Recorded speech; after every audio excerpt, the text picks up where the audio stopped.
যিকোনো গাঁও পঞ্চায়তৰ হওক ভিডিঅ'টো সম্পূৰ্ণ চাই যাব, শ্বেয়াৰ মাৰিব ভালকে। ভিডিঅ'টোৰ পৰা বহুতখিনি বস্তু আপোনালোকে জানিব পাৰিব। ফেচিলিটেট কৰো ফালৰি কাটি গড় কেনেকৈ দিব সেইবিলাকত গুচি গৈছে। আমাৰ NSCPৰ বিষয়ে জানিব বস্তু আছে এতিয়াও, যে NSCP ফাউণ্ডটো দিওঁতে বা এইটো কি আহে, ধৰি লওক যিকেইটা আছে বৃদ্ধ পেঞ্চন আছে, উইড'ড পেঞ্চন আছে, বহুত কেইটা পেঞ্চন আছে, সেইকেইটা কেনেকুৱা ধৰণে ইমপ্লিমেণ্ট কৰিছে সেইকেইটাৰ হিচাপ ল'বলৈ সকলক পঠাইছে বিভাগে। সেইটো কাৰণে মই সুধিছিলোঁ প্ৰথম আপোনালোকক যে এমাউণ্টটো কিমান, 4,37,000 সেইটো আপোনাৰ কমিউনিটি 24-25 বিত্তীয় বৰ্ষৰ হিচাপ নিকাচ অডিট উদালি গাঁও পঞ্চায়তৰ যিটো ছদ্মবেশী অডিট হৈ গ'ল। কিছু সংখ্যক মানুহ পঞ্চায়ত কাৰ্যালয়ত, কিছু সংখ্যক মানুহ চৌৰংগীত, সেই বিষয়ে অলপমান কথা পাতিব আহিছোঁ আপোনালোকৰ লগত। আপুনি খালি যে উদালি গাঁও পঞ্চায়ত দি নহওক, যিকোনো গাঁও পঞ্চায়তৰ হওক ভিডিঅ'টো সম্পূৰ্ণ চাই যাব, শ্বেয়াৰ মাৰিব ভালকে। ভিডিঅ'টোৰ পৰা বহুতখিনি বস্তু আপোনালোকে জানিব পাৰিব যে পঞ্চায়তী ৰাজ ব্যৱস্থাত এই অডিটৰ নামত কি ভেকুৱাওনা চলে। আহক আৰম্ভ কৰোঁ। কমিউনিটি হল এটা আছে, ইয়াৰ পিছত কালভাৰ্টৰ কাম দুটামান আছে, আজাদ LP স্কুলত ৰিপেয়াৰিঙৰ কাম আছে, এইখিনি আপোনাৰ কমিউনিটি টয়লেটৰ কাম এটা আছে, MCFৰ কাম এটা আছে। এইখিনি বিত্তীয় বৰ্ষ 24-25ত অনগোয়িং কামবিলাক চলি আছে। শুনি আছে, বুজিছে নাই বুজা? আমিও বুজা নাই একো। এনেকুৱাই ভাষণ চলি শেষত গৈ পেলাই এখেত আমাৰ অডিটৰ শেষত গৈ পেলাই PMAYৰ ঘৰ 15 ফাইনেন্সৰ বুলি কওঁতে PMAYৰ ঘৰ 15 ফাইনেন্সৰ হৈ গ'ল। শুনক, আমাৰ 15 ফাইনেন্সৰ ক্ষেত্ৰত যে আমাৰ বহু সংখ্যক ঘৰত মেক্সিমাম ঘৰবিলাকত কি হয় যে আমাৰ লগবিলাক লগোৱা হোৱা নাই। এইবোৰ কাহানী এনেকৈ চলিয়ে থাকিল, মাথা মণ্ডু দি একো সোমোৱা নাই। শেষত গৈ পেলাই গাঁৱৰ যুৱক এজনে উঠি পেলাই কৈয়ে দিলে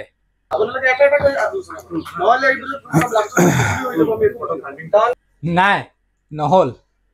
এইবাৰ দ্বিতীয় অডিটৰজনে কোৱা আৰম্ভ কৰিলে,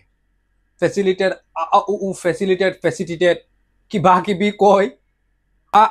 পেলাই তেখেতে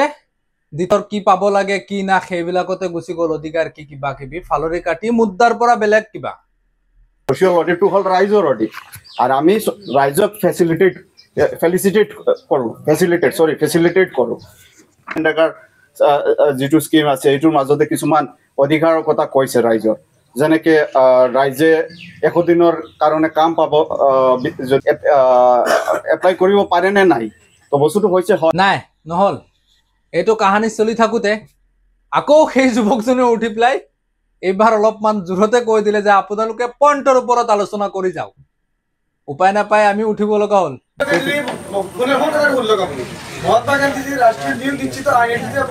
আমাৰ এইকেইটাৰ ভিতৰত জানিব বস্তু আছে, আমি এইকেইটা পইণ্ট জানিব বিচাৰোঁ।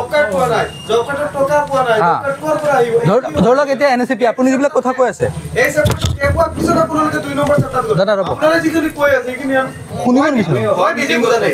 NSCP কৈ আছে, আপুনি সেইখিনিৰ পৰা ফালৰি কাটি গড় কেনেকৈ দিব সেইবিলাকত গুচি গৈছে। আমাৰ NSCPৰ বিষয়ে জানিব বস্তু আছে এতিয়াও, যে NSCP ফাউণ্ডটো দিওঁতে বা এইটো কি আহে, ধৰি লওক যিকেইটা আছে বৃদ্ধ পেঞ্চন আছে, উইড'ড পেঞ্চন আছে, বহুত কেইটা পেঞ্চন আছে, সেইকেইটা কেনেকুৱা ধৰণে ইমপ্লিমেণ্ট কৰিছে সেইকেইটাৰ হিচাপ ল'বলৈ সকলক পঠাইছে বিভাগে। আজি মিটিংটো এইটোৰ ওপৰত নহয় জানো, আপোনালোকে নিজে কওক। হয় হয়, আপোনাৰ কথা একদম ঠিক আছে।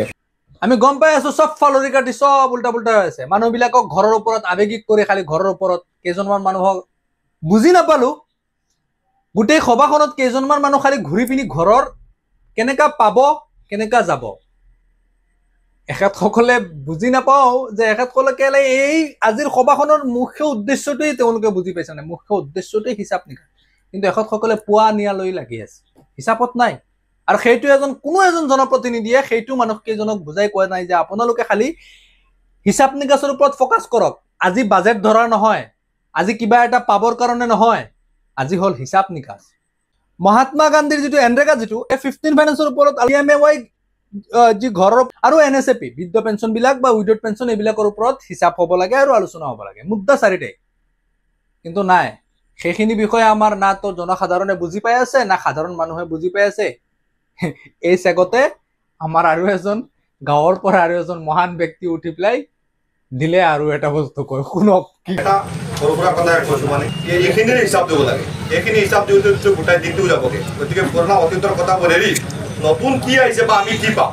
বা আমি কি সমাজখনক এতিয়া আগুৱাই নিব পাৰিম প্ৰতিটো যোৱা পাহৰি সেইটো ৰিলিভেণ্ট আজি মিটিং নহয়তো গতিকে এইখিনি এৰা আজিৰ মিটিং এইটো নহয় নতুনকৈ আমাৰ জব কাৰ্ডৰ কামখিনি কেনেকৈ হ'ব বা সমাজ ডেভেলপ কেনেকৈ হ'ব বা নতুন প্ৰতিনিধি যিসকলক বনাই দিছোঁ সিহঁতে কি ধৰণে কাম কৰি বা আমাক কৰ্তৃত্ব দিব পাৰে আমি শেষত গৈ টানি বান্ধি কেনেবাকে হৈ পেলাই আমি মুদ্দাৰ ওপৰত ভাবিলো অলপমান প্ৰশ্ন সোধো আমাৰ মূলতে মাত্ৰ দুই তিনিটাই প্ৰশ্ন আমি ভাবিছো কৰিম তেওঁলোকক 15 ফাইনেন্সৰ ওপৰত আপোনালোকে 15 ফাইনেন্সৰ দুটা কাম কৈছিলে এটা কিবা এখন স্কুলৰ আৰু এটা কিবা এখন কালভাৰ্টৰ কাইণ্ডলি কাম দুটা মেনশ্যন কৰিব কোন দুটা কাম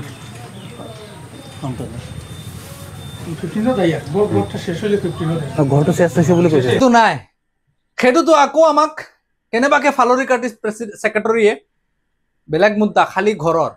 আলোচনা ঘৰৰ মানে PMOY আকৌ আমাক বহাই দিলে আমি বহি গ'লো সন্মান কৰি বহি গ'লো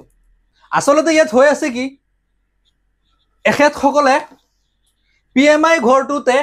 এই PMI ঘৰটোৰ ওপৰতে বেছিভাগ মানে চৰ্চাতে চলাই থাকিব বিচাৰি আছিলে ছেক্ৰেটৰী মহোদয় কাৰণ PMI ঘৰটো নৰ্মেল সাধাৰণ মানুহবিলাকৰ আবেগ যিটো সেই PMI ঘৰটোৰ লগত বেছি আবেগ থাকে আমাৰ কাউন্সিলৰ মহাশয় আমাৰ আবুচৈত ডাঙৰীয়া ইয়াতে এখিনি কথা এষাৰ কওঁ এই যে অডিটটো হৈ আছে আমাৰ কাউন্সিলৰ মহাশয় আৰু আমাৰ সভানেত্ৰী মহোদয়া এখেতসকলে গোটেই অডিটটোত এটা প্ৰশ্ন অডিটৰসকলক না সুধিছে না জানিব বিচাৰিছে না কিবা নাই চব কেনেবাকে যদি চেগত পাই গৈছে আমাৰ আবুচৈত ডাঙৰীয়াই তেখেত জিকাৰ পৰা এটা বস্তু লৈ আছে ঘৰ PMIৰ ঘৰ বহুতৰ ঘৰ হোৱা নাই লিষ্টত নাম আছে এই বিষয়ে ময়ো জ্ঞাত আমাৰ পঞ্চায়ত নিৰ্বাচনৰ আগত বহুতে কৈছে যে আমাৰ মোৰ লিষ্টত নাম আছে মোৰ ঘৰটো হোৱা নাই এই বিষয়টো এখন বনাইছে এই গড়খনেই সম্পদ আৰু একো নাই নহয় খালি ঘৰখন সম্পদ নহয় হয় ঘৰখন সকলোৱে পাব লাগে সকলো আমাৰ দুখীয়া মানুহৰ কাৰণে ঘৰখন আমাৰ বাসস্থানখন আমাৰ মূলত এটা লাগতিয়াল বস্তু কিন্তু আমাৰ পঞ্চায়তত বহুত বেছি জৰুৰত আৰু বহুত বেছি পিছত পৰি আছো আমি যাতায়াত ব্যৱস্থাৰ পৰা যাতায়াতটো আমাৰ মুখ্য ঘৰত যেনেকা মুখ্য তেনেকা যাতায়াতটো মুখ্য কিন্তু আপোনাৰ মুখত আমি যাতায়াত ব্যৱস্থাৰ যে এই দুৰ্দশাৰ বিষয়ে শুনা নাপাওঁ আপুনি খালি ঘৰতে লাগিছে কাৰণ ঘৰৰ ফাউণ্ডটো আপোনাৰ MNREGAৰ হয় আপোনাৰ অধীনত অলপমান আহে আৰু জানেনে আপোনালোক ৰাইজ এই ঘৰখনতে চবতকে বেছি দুৰ্নীতি হয় ঘৰ দিয়াৰ সময়ত 5,000 10,000 সেইবিলাক ল'ব পাৰি আপোনালোক ৰাইজ সকলে গম পায় সেইবিলাক বস্তু আমাৰ আবুচৈত ডাঙৰীয়া ঘৰৰ পিছতেই পৰি আছে একবাৰো তেওঁৰ মুখত গোটেই অডিটখনত অডিটৰৰ ওপৰত না প্ৰশ্ন আছে না অডিটৰ বিষয়ে কিবা সুধি আছে না জানি আছে নাই ঘৰৰ ওপৰত খালি তেওঁ চান্স পোৱাৰ লগে লগে এইটোতো নহয় মই আমাৰ দল কেইবাটাও মিটিঙত আমি উপস্থিত হৈছো ঘৰৰ মুদ্দা কিবা এটা উঠি গৈ গ'লে আমাৰ আবুচৈত ডাঙৰীয়াৰ ওচৰত বহুত বেছি ক'বলৈ থাকে ঘৰৰ শেষ হ'ল মই সেইটোৱে সুধিছিলো আপোনালোকক যে 15 ফাইনেন্সৰ দুটা কাম কৈছে আকৌ আমি আহিলো 15 ফাইনেন্সৰ সেই দুটা কামৰ বিষয়ে জানিবৰ কাৰণে এইবাৰ সেই দুটা কামৰ বিষয়ে জানিবৰ কাৰণে অডিটৰসকলে আমাৰ ছেক্ৰেটৰী কামুলিয়াই দি দিলে ছেক্ৰেটৰী মহাশয় উঠি পেলাই ক'ত কি মাত কি কথা আমি সোধা প্ৰশ্নৰটো চিধা উত্তৰ নাহে 15 বেদিকা আপনারা প্রথম নতুন বডি হিসাবে একটা খুশি সংবাদ দিয়ার বা রাইজর আগে আবেদন জানাই আমরা নতুন বডি হওয়ার পরে কোনো কাম নতুন হয়েছে স্টার্টও হয়েছে না কোনো কাম চলে না আমার ধরিলেন বিগত 1 বছর হয়েছে 1 বছর থোড়া উপরে বেশি হয়েছে না যাই হোক 1 বছর থোড়া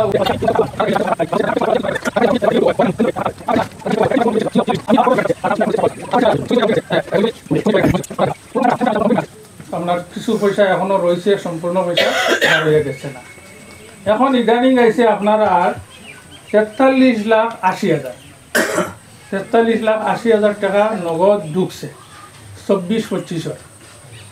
তারে সম্পূর্ণ পয়সা আইছে না 21 কওঁতে গৈ পেলাই পইচা ক'ত কিমান টকা আহি সোমাইছে কি কাম হ'ব ভৱিষ্যতত সেইবিলাকত গুচি গ'লে আমাৰ উত্তৰ নাই আমাৰ দুইটা প্ৰশ্নৰ কিন্তু উত্তৰ নাই উত্তৰ আমি আকৌ উঠিছো সেই কথাটো লৈ পেলাই মই আপোনাৰ বিত্তীয় বৰ্ষ যিটো 24-25ৰ কথা হৈ আছে যিটো ছাৰসকল আহিছে তেওঁলোকৰ অথনি যেতিয়া তেওঁলোকৰ বাচ্যটো ৰাখিছিলে এতিয়া দুটা কাম মেনশ্যন কৰিছিলে যে 15 ছাৰে কৰিছিল দুটা কাম আছিলে এইবাৰ অডিটৰ মহাশয়ে উঠি পেলাই দিলে কিছুমান কথা দিলে ক'লে 24-25 বিত্তীয় বৰ্ষৰ কি কিবা আচলতে সব উগুল তুগুল একো আমি সঠিক উত্তৰ পোৱা নাই একো এটা সঠিক এনসাৰ পোৱা নাই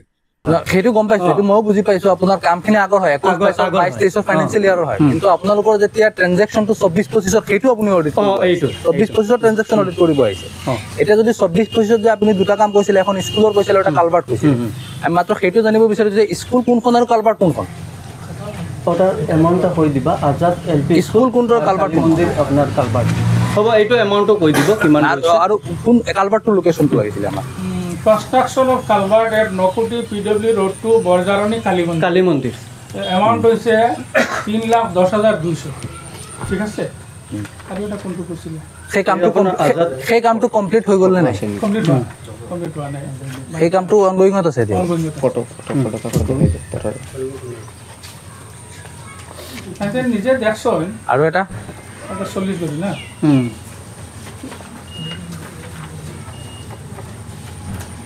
স্কুলখনৰ কোনটো আছিলে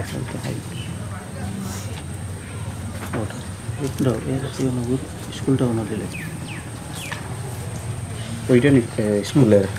community toilet at Borjarani Morikolom road side near 40 মছজিদ সেই কমিউনিটি টয়লেট কমিউনিটি তাৰমানে আপুনি ঠিক আছে চাব পাৰিব মোৰ পৰা তাৰমানে আমি ভেৰিফাই কৰিছোঁ য'ত কাম এই ধৰি লওক আপোনাৰ school culvert community toilet community ইয়াৰ পিছত আপোনাৰ এইটো স্কুল এই ৰুফিং চিষ্টেমটো কৰিছে আৰু ধৰি লওক আপোনাৰ এইটো কোনটো স্কুলৰ নামটো এই আজাদ LP স্কুল যিটো বৰজাৰণী আজাদ LP স্কুল ইয়াৰ পিছত আপোনাৰ কালভাৰ্ট এইটো কালভাৰ্ট হা গম পাইছো এই এটা 15 ফাইনেন্সৰ কামৰ বিষয়ে যিটো কৈ আছে 4 লাখ কিমান টকা 36,000 টকা সেই কামটো মই সুধিছিলো যে দুটা কামত বিভক্ত কৰিব পাৰে নি তেওঁলোকে এটা কাম ৰাখিছে এটা কাম ৰাখা নাই কাখত লগাই দিছো চাওক এই কামটো আচলতে এটা কাম দুটা ভাগ কৰিছে কিন্তু আজিৰ দিনত তেওঁলোকে এটা শিকাৰ আহি গৈছে এটা মানে কিবা পকাই দিছে গোটেইটো 14,000 একটা আর 8,76,000 রিকমেন্ডেশন আচ্ছা এটার একদম স্পেসিফিক গাইডলাইন গাইডলাইন মানে কি 13,14,000 টা আপনার হয় কি ঠাইট ফান্ড 13,14,000 টু ঠাইট ফান্ড এইটুত মানে আমি একো কৰিব নোৱাৰো এইটো আমাৰ অনলি ফৰ জলমিত্ৰ যেটো দৰমহা আমাৰ শুনিলে এখেতক কিবা এটা খুদাৰ লগে লগে এখেত উঠি প্লাই কোৰ পৰা আৰম্ভ কৰে কোৰ পৰা সমাপ্ত কৰে নাই এখেতৰ ইয়াতে নহয় এখেতক এবাৰ আমি কমিশনাৰ অফিসতো কমিশনাৰে এখেতক বহুত বেয়াকে শুনাইছিলে এনেকৈ এখেতে মুদ্দাত কথা নাপাতে ইৰিলিভেন্ট কথাবিলাক কৈ থাকে আপুনি প্ৰশ্ন যদি কৰে পূব ফালে সূৰ্য উদয় হয় নে এখেত যায় গৈ পশ্চিম ফালে সূৰ্য মাৰ যায় আৰু কিবা কিবি জাগে কিন্তু হেতু নকব যে পূব ফালে সূৰ্য উদয় হয় এখেতৰ এইটোৱে এখেতৰ ৰিলেভেন্ট বস্তু নাহে তেখেতৰ কথাটো তেওঁৰ কথাটো গম পাইছো তেওঁ অলপমান পকাই দিছে বস্তুটো মই সেইখিনি জানিব নিবিচাৰো মই যিখিনি সিম্পল জানিব বিচাৰো মই সিম্পলকৈ আমি সাধাৰণ মানুহ আমি সাধাৰণকৈ বুজি পালে হ'ল যেহেতু যেটো কমিউনিটি টয়লেট যেটো কৈ আছে সেইটোৰ যেটো 8 লাখ কিমান টকা স্কিম গৈছে 4 লাখ 8 লাখ নাই 4 লাখ এইটো এমাউন্টটো কৈ দিব সেইটো কাৰণে মই সুধিছিলো প্ৰথম আপোনালোকক যে এমাউন্টটো কিমান 4,37,000 সেইটো আপোনাৰ কমিউনিটি টয়লেট আৰু যেটো কালভাৰ্টৰ আছে সেইটো আপোনালোকে কৈ আছে কেতিয়ালৈকে ইনকমপ্লিট হৈ আছে তেনেহলে আপোনালোকক এটা বস্তু আপোনালোকৰ ডাটা মতে অনলাইন ডাটা মতে আপোনালোকৰ এইটো কমপ্লিটেড হয় কাম আপোনালোকৰ ডাটা মতে আপোনালোকৰ কমপ্লিটেড কাম হয় সেই পইচাটো 15 ফাইনেন্সৰ পৰা উইথড্ৰ হৈ যায় আজিৰ পৰা এতিয়ালৈকে এইটো আপোনালোকে মুখদি কৈ আছে এটা ইনকমপ্লিট আমি আপোনালোকৰ অফিচিয়েল ডাটাত পাই আছো কমপ্লিটেড আমি কোনটো জানিম কোনটো বুজিম নেটত নহয় আপোনালোকৰ এনি ৰিপ্লাই মতে আপোনালোকৰ অফিচিয়েল যেটো ভেৰিফাইড সাইট যেটো সেইটো ভেৰিফাইডত দেখাইছে কমপ্লিট সব কেতিয়াবা স্কিমবিলাক কি হয় চাব আপুনি ধৰি লওক ফিল্ডত ধৰি লওক ফিজিকেলি কমপ্লিট কৰি ৰাখি দিছে আমি ডাটাবিলাক MIS আৰু MIS যেটো আছে এইটোহে আমি মিলাও ধৰি লওক সাইনবোৰ্ডৰ পেমেন্টটো তেখেতসকলে কি কৰিছে MIS-ত মাৰি ৰাখি দিছে কিন্তু পেমেন্টটো হোৱা নাই আপোনাৰ ষ্টেটাস অনগোয়িং দেখাই থাকিব অনগোয়িং দেখাই থাকা এইটো আপোনাৰ কমপ্লিট দেখাই আছে তাৰমানে এতিয়া ফিজিকেলি বস্তুটো ইনকমপ্লিট হৈ আছে তো কালভাৰ্টটো ফিজিকেলি ইনকমপ্লিট হৈ আছে কেনেকৈ আপোনাৰ সাইনবোৰ্ডটো লগোৱা নাই খালি সাইনবোৰ্ডৰ কাৰণে সাইনবোৰ্ডটো লগোৱা নাই এতিয়া আমি এইটো কমপ্লিট ষ্টেটাসত কমপ্লিট বুলি দিব নোৱাৰো আপোনালোকে ইনকমপ্লিট দিব ধন্যবাদ সেইটো আমি গম পাই গৈছো ইনকমপ্লিট দিব স্যার আপোনাৰ কথাটোৰ আনসাৰ মই দিব বিচাৰো I don't know whether you will be convinced or not okay যেটো কথা কৈছে আমি যেটো ৰিপৰ্টৰ মাজতে এই সানবিটৰ এইটো স্যাৰ 15 ফাইনান্সত আমি ইস্যু লৈছো লৈ পেলাই এইটো বস্তুটো আমাৰ মানে যিটো ষ্টেটাছত আমি পাইছোঁ এইটো ষ্টেটাছতো লিখিছোঁ ঠিক আছে তো লিখাৰ পিছতে আপুনি যিটো কৈছে যে ইনকমপ্লিট বা কমপ্লিট হৈছে আপুনি কৈছে কমপ্লিট কিন্তু চাইনবোৰ্ডটো আমি পোৱা নাই এইটো বস্তুটো আমি ডিটেইলছ লিখিছোঁ আৰু আপোনালোকৰ কাৰণে এই চাওক decision and action taken in public hearing আজি আপোনালোকে যিটো ক'ব যেনেকৈ আপুনি এটা প্ৰস্তাৱ ৰাখিছে যে আপুনি জানিব বিচাৰে এইটো কি ষ্টেটাছ কি নহয় আমি গোটেইখিনি বস্তুটো ইয়াতে লিখিম আৰু এইটো একশ্যন টেকন যেহেতু মই কৈছোঁ যে এতিয়াৰ কাৰণে ফাইলটো যেতিয়া যাব সেইটো নিশ্চয় এটাৰ ওপৰত মানে পৰ্যবেক্ষণ হ'ব বা এনালাইচিছ হ'ব হৈ পেলাই এটা ডিচিশ্যন আহিব আমি এইটো বস্তুটো ইয়াতে মানে যেহেতু এইটো আমাৰ দৃষ্টিত লাগিছে এইটো ইনকমপ্লিট তো আমি এইটো লিখিছোঁ যদি কমপ্লিট হৈ যায় এটিআৰটো যেতিয়া আহি যাব এটিআৰটো ব্লকৰ পৰা প্ৰগ্ৰাম অফিচাৰ ব্লকৰ যিজন আছে তেখেততো দিব দিয়াৰ পিছতে আমি এইটো বস্তুটো আপোনালোকৰ নেক্সট অডিটত আমি এই প্ৰতিবেদনটো আপোনালোকৰ সন্মুখত পাঠ কৰি শুনাই দিম নহ'লে আৰু এটা সভা আছে যিটো মানে এইটো ব্লক লেভেল পাব্লিক হিয়াৰিং বুলি কয় ব্লক লেভেল পাব্লিক হিয়াৰিঙৰ আগতে এটিআৰটো যদি আহি যায় তাতে আপোনালোকে স্পষ্টভাৱে শুনি ল'ব আৰু এইটো হিয়াৰিংটো হ'ব ব্লকৰ মাজতে আৰু মই এইটো কাইণ্ডলি ৰিকুৱেষ্ট কৰিম তেখেতে যেহেতু মানে এইটো প্ৰশ্ন উত্থাপন কৰিছে কাইণ্ডলি তেখেতক মানে ইনফৰ্ম কৰিব তাতে থাকিবৰ কাৰণে ঠিক আছে ছাৰ কাৰণ তেখেতসকলে গম পাই আছে বহুত প্ৰশ্নৰ উত্তৰ নাই লাষ্টত ক'লে আৰু যে আমাৰ টিমটোক ভিডিঅ' লেভেলত যেতিয়া অডিট হ'ব তেতিয়া ছেক্ৰেটাৰীক কৈ আছে যে আমাক মানে ইনভাইট কৰি সেই অডিটটোত প্ৰেজেণ্ট কৰাবৰ কাৰণে আগলৈ লক্ষণীয় হ'ব যে তেওঁলোকে কিমানখিনি আমাক মাতে আৰু আমি সেইটোত উপস্থিত থাকিব পাৰোঁ নে নাপাৰোঁ সেইটো আগলৈ লক্ষণীয় হ'ব চাম বাৰু সেইটো অৱশেষত গৈ পেলাই শেষত এটাই প্ৰশ্ন কৰিলোঁ সামান্য এটা প্ৰশ্ন 24-25 ইয়াৰৰ ষ্টাৰ্টিং অপেনিং বেলেঞ্চটো কিমান আছিলে আপোনালোকৰ 15 ফাইনেন্সৰ সেইটো আমাক জনাব লাগিছিল অপেনিং বেলেঞ্চটো কিমান আছিলে আপোনাৰ যিকেইটা আমি স্কিম কৈছোঁ তাৰমানে স্কিমৰ যিটো পে'মেণ্ট এই যে আপোনাক এই ফিগাৰটো আমাৰ যে সচিব ডাঙৰীয়াই আপোনাক জনাইছিল এই পে'মেণ্টটো ধৰি লওক আপোনাৰ ৰিলিজ হৈছে বিত্তীয় বৰ্ষ 24-25 এইটোৱেই আমাৰ অপেনিং ক্ল'জ একাউণ্টিং যিটো একাউণ্টিঙৰ মেইনটেইন কৰিব ধৰি লওক আমাৰ এইটো এনেকুৱা মেইনটেইন নহয় তাৰমানে ধৰি লওক আপোনাৰ যিটো আমাৰ কেছবুক আমাৰ জি পি ছেক্ৰেটাৰী মেইনটেইন কৰে তাত কি হয় কাৰণ এইটোতো একাউণ্ট আছে কনষ্ট্ৰাকশ্যন কমিটি আছে আপোনালোকে গম পায় তাত ধৰি লওক বিত্তীয় বৰ্ষ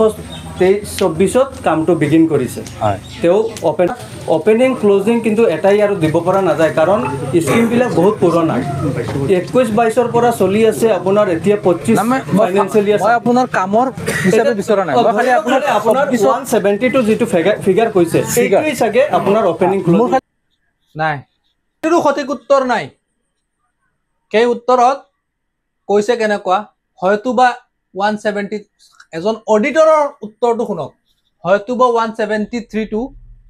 মানে 1,73,000 হয়তো এইটো অপেনিং বেলেঞ্চ এখতৰ এনেকুৱা এটা মন্তব্য শেষত গৈ পেলাই ক'লে আমি লিখি দি দিম ক'ত নাই লিখা মানে নাই উত্তৰে নাই আমাৰ অডিটত আহক ছাৰ কোনোবা এজনে যদি আমাৰ ভিডিঅ'টো পাই আছে বুজি নাপালোঁ ছাৰ যে এটা বিত্ত বৰ্ষৰ অডিটত আপোনালোকে একজেক্টলি অপেনিং বেলেঞ্চ আৰু ক্লজিং বেলেঞ্চটো ক'ব নোৱাৰে কেনেকুৱা ধৰণৰ অডিট এইটো